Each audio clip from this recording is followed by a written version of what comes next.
বর্তমান পশ্চিমবঙ্গের রাজ্যের যারা রাজ্যটাকে চালাচ্ছেন তৃণমূল সরকার অর্থাৎ টিএমসি তোলাবাজ মমতা সরকার তাদের নামের মাধ্যমে বলে দিয়েছে এই তৃণমূল সরকার হুমকি চুমকি ধমকির মাধ্যমে মানুষের গণতন্ত্র কেড়ে নিয়েছে। এর কোনো ভুল নেই। প্রত্যেকটা ভোটের সময় এলে অন্ততপক্ষে প্রত্যেকটা মানুষকে বাড়িতে বাড়িতে তারা হুমকি চুমকি দেয়, এর কোনো ভুল নেই। এরা সমস্ত বিষয়ে চুরি চামারি ডাকাতি রাহাজানি এদের দোকান করে কাটা। এক কান কাটা লোক হলে রাস্তার এক ধার থেকে যায়, এদের দুটো করে কান কাটা। এরা বললেও শোনে না। এদের মন্ত্রীদের রাজ্যসভার প্রায় 40 থেকে 45 জন মন্ত্রী এবং কর্মকর্তা তারা প্রত্যেকে জেল খাটছে চুরির দায়ে। আপনি ভাবতে পারেন? এরা নিকৃষ্ট মানের মানুষ।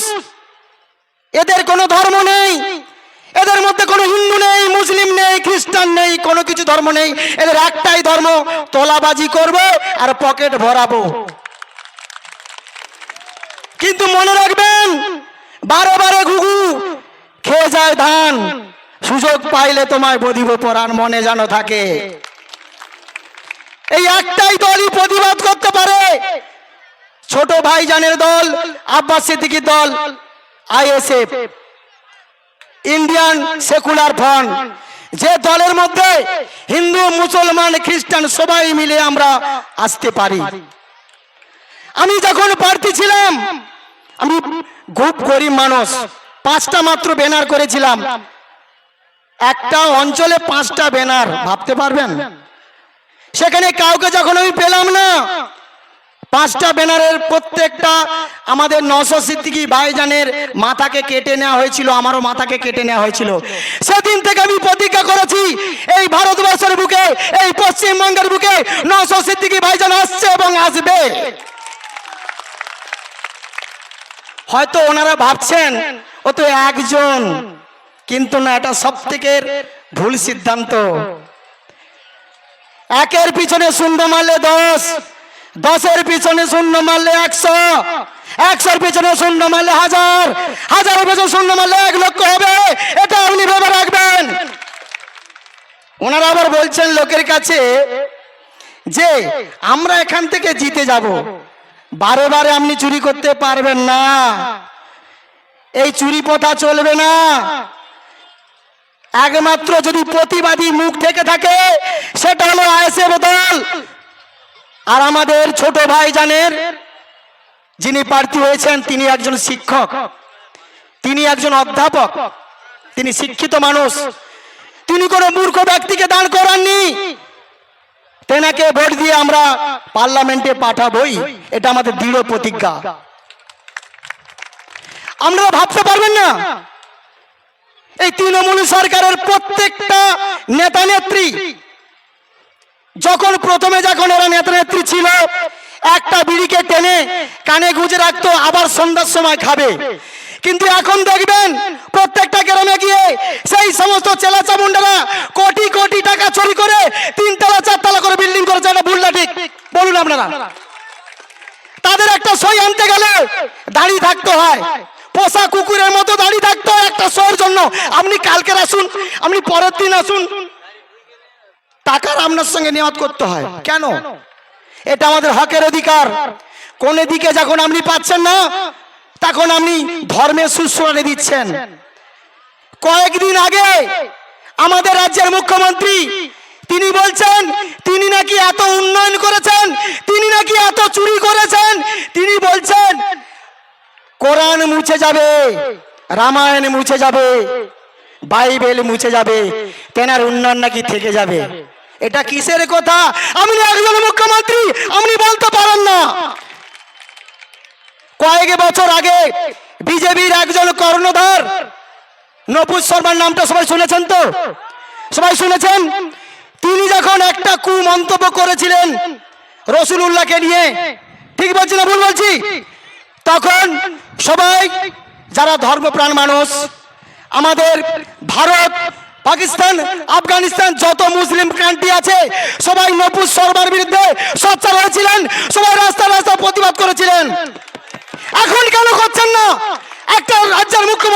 তিনি কোরআনকে মুছে দিচ্ছে, কেন চুপ করেছেন? যদি আপনি সঠিক মুসলিম হয়ে থাকেন, আপনি যদি সঠিক যদি হিন্দু হয়ে থাকেন, তাহলে এই মুখ্যমন্ত্রীর নাম আপনারা মুখে আনবেন না। আরে আমি 500 টাকা দিয়ে আপনি ধর্ম কিনতে পারেন না, আপনি মহিলাদের ইজ্জত কিনতে পারেন না।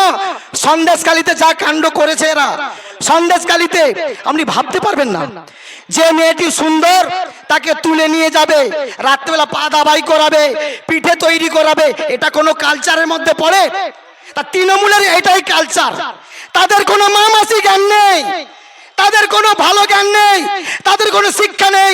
যারা শিক্ষার্থী, 26,000 শিক্ষার্থী চুরি হয়েছে, যাদের হকের চাকরি, সেই সমস্ত চাকরিগুলোকে চুরি করা হয়েছে। লক্ষ লক্ষ টাকার বিনিময়ে সেই সমস্ত চাকরিগুলো বিক্রি করা হয়েছে। কেন হবে? যারা শিক্ষিত সমাজের মানুষ, তারা রাস্তায় বসে প্রতিবাদ করছে। 1-8 বছর নয়, 5 থেকে 6টা বছর তারা রাস্তায় প্রতিবাদ করছে। কেন? আপনি পারেন না। আপনার গণতন্ত্র একটা চাই, ভারতবর্ষের সংবিধান আছে, আপনার ন্যায়পদ আছে, আপনি কোনো দল করতে পারেন না, আপনি সবার হতে হবে। কিন্তু আপনার মধ্যে কি পেলাম? আপনি হিন্দু মুসলমানের মধ্যে রাইট বাঁধাচ্ছেন, এটা হতে পারেন না। আপনি সর্বগুণে সম্পূর্ণ। আপনি চাঁদে রাকেশ শর্মাকে পাঠিয়ে দিচ্ছেন, যখন ভোট হবে আপনি পড়ে গিয়ে হোঁচট খেয়ে আপনি অভিনয় করছেন। কি না মাথা ফেটে গেছে, কি না আমার পা ভেঙে গেছে, এত অভিনয়। এই কয়েকদিন আগে বাথরুমে যেতে গিয়ে পড়ে গেছে, কেটেছে কপালের মাঝখানে। সেখানে একটা মুখ্যমন্ত্রী, তার রক্ত মোছার লোক নেই, সে চলে গেছে এসএসকেমে, সেখানে একটা রং লাগিয়ে ছবি তুলে পোস্ট করছে। এটা লজ্জার বিষয় নয় কি? একটা মুখ্যমন্ত্রী দ্বন্দ্ববিধি বাঁধবা ধান্দা কেন? কেন এটা হবে?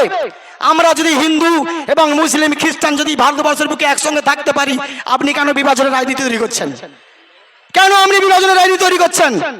অতএব অনেক হয়েছে, আর আমরা এই অন্যায় সহ্য করব না। আমরা সবাই জেনে গেছি, আমাদের চালাকিটা জেনে গেছি আর ধরা পড়ে গেছি। বিজেপিরা এখানে ওনাদের হারাতে পারবে না, এটা আমার ধ্রুব সত্য কথা। কারণ ওদের ভয় বেশি, ও একবার দামড় মারলে ছুটে চলে যাবে, কিন্তু আমরা পালাবার পথ নেই।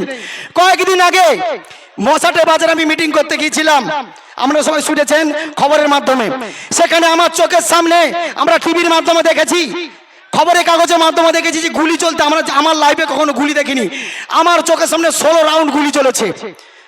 আমাদের মিছিলকে ভণ্ডুল করার জন্য বাইক বাহিনী, তৃণমূলের যে বাইক বাহিনী আছে, চোখ বেঁধে সেখানে 16 রাউন্ড গুলি চালিয়েছে। কিন্তু আমাদের সভা শেষ করতে পারে, আমরা সভাটাকে সফল করতে পেরেছি। এটাই আমাদের পরিকল্পনা, এটাই আমরা করতে পেরেছি।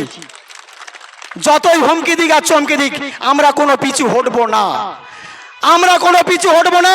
এখানে গণতন্ত্রকে আমরা সৃষ্টি করবই, হিন্দু মুসলমান খ্রিস্টান আমরা একসঙ্গে থাকবই। কাজী নজরুল ইসলাম বলেছেন, একই বিনতে দুটি কুসুম, হিন্দু মুসলমান, হিন্দু তার নয়নমণি, মুসলিম তার পান। তিনি তো বলে গেছেন। আব্দুল গফফর খান, তিনি একজন মহান ব্যক্তি, তার কথা ভুলে যাব? রবীন্দ্রনাথ ঠাকুরের কথা ভুলে যাব আমরা? আমরা কখনো ভুলবো না। বিগত দিনে আপনি যে বিভাজনের সৃষ্টি তৈরি করছেন, এটা আমরা মারব। আপনার যে চোরের রাজনীতি আমরা ধরে ফেলেছি। উনি বলছেন, কবিতা লেখেন উনি বলছেন এপাং ওপাং ঝাপাং। ভাষা জ্ঞান দেখুন। বলো দেখি কলা ব্যাং, তোমার নাকি সরু ঠ্যাং। এটা কি কবিতা? আবার একটা কবিতা, নাই নাই কবিতা, আমি নাই তুমি নাই, জল নাই বাতাস নাই, এই সমস্ত কবিতা। তিনি পা ভেঙে অভিনয় করে চেয়ারে বসে আছেন, পা দোলাচ্ছেন। আবার বলছে কি, আমি ভাঙা পায়ে ফুটবল খেলবো। কেন? কিসের খেলা? মানুষ মারার খেলায় ব্রতী হয়েছেন আপনি?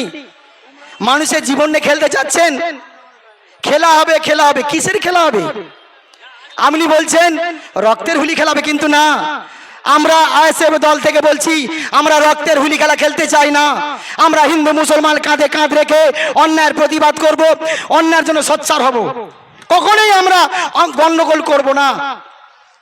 একটা কথা চিন্তা করে দেখবেন, ৭৬ বছরে ভারত স্বাধীন, ভারতবর্ষে ৭৬ বছর পদার্পণ হয়ে গেছে।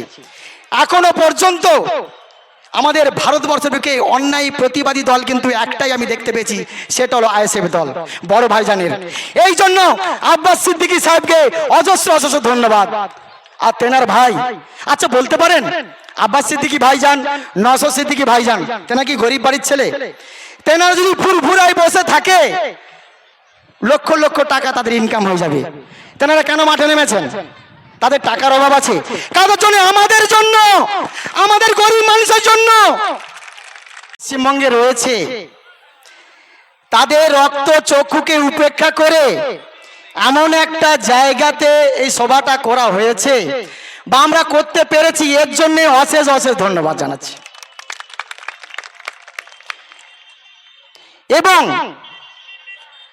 আমাদের আইএসএফ দলের পক্ষ থেকে এই সভার মধ্যে যারা উপস্থিত হয়েছেন, যারা পথ চলতি মানুষজন, যারা গাড়িতে আছেন, যারা বাড়িতে আছেন, আমাদের মাইকের শব্দ যতদূর পর্যন্ত যাচ্ছে, আমাদের পক্ষে যারা রয়েছেন, আমাদের বিপক্ষেও যারা রয়েছেন, যারা অন্যান্য দলের যারা রয়েছেন, প্রত্যেকে অশেষ অশেষ ধন্যবাদ। আমাদের আম্মা জানেরা আমরা সবাই ভালো আছেন তো? নিজের সন্তান মনে করে আপনারা আশীর্বাদ করবেন। আপনারা সবাই চেয়ারের মধ্যে বসুন। যে সমস্ত আমাদের কর্মীরা রয়েছেন আপনারা সবাই চেয়ারের মধ্যে বসুন, দেখতে ভালো লাগবে। কেউ না যেন বলতে পারে যে আমরা গুটি কয়েক লোক এসেছি। সবাই ছড়িয়ে ছিটে রয়েছে, অনেকে ভয় আসতে পারছে না, কিন্তু সবাই আমাদের কর্মীরা রয়েছে। অনেকে চা দোকানে বসে উকিঝুঁকি মারছে, অনেকে আসতে পারছে না, কিন্তু আমাদের লোক কিন্তু অজস্র আছে, অজস্র। ভয় পাওয়ার কোনো প্রশ্ন নেই। আমি যেহেতু সনাতন ধর্মের একজন, আমরা কিন্তু মারামারি করার লোক নয়, আমরা কলম ধরা লোক। অতএব ভয় পাওয়ার কোনো প্রশ্ন নেই। বর্তমান